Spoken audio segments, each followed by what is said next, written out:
પૂર્વોત્તરના રાજ્યમાંથી બોગસ હથિયાર લાયસન્સ મેળવવાનો મામલો એટીએસે વધુ 16 હથિયાર ધારકોની ધરપકડ કરી છે।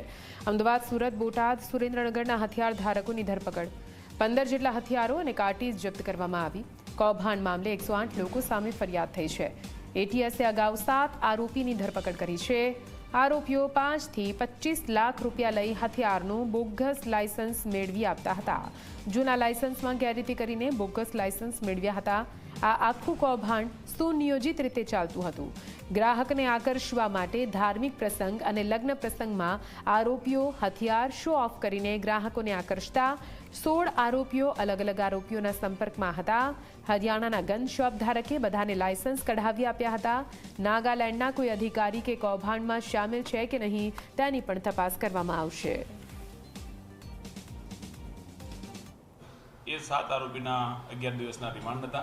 रिमांड दरमियान વધુ 16 આરોપીની જાણકારી મળેલ છે અને 16 આરોપીઓ પાસેથી હથિયાર રિકવર કરવામાં આવેલ છે અને 16 આરોપીઓની વધુ ધરપકડ કરવામાં આવેલ છે। આ તમામ આરોપી પાસેથી ટોટલ 15 હથિયાર રિકવર કરવામાં આવેલ છે અને 489 એના કારતૂસ રિકવર કરવામાં આવેલ છે।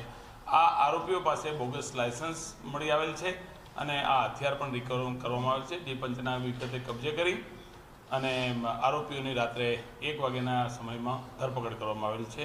કોઈ પણ લગ્ન પ્રસંગમાં જાય છે અથવા તો કોઈ ધાર્મિક પ્રસંગોમાં જાય છે અને પ્રસંગ દરમિયાન એમની પાસે રહેલું જે વેપન છે એ શો કરે છે અને બતાવે છે લોકોને કે અમારી પાસે આવું નાગાલેન્ડનો એક નેશનલ પરવાનો છે અને એના આધારે જે બીજા લોકોને પણ એવી ઈચ્છા થાય છે કે અમને આ પણ નેશનલ લાયસન્સ મળી જાય, એ રીતે પોતાના કસ્ટમર ઊભું કરી અને આ પ્રકારે માર્કેટિંગ કરવાનું કામ કરે।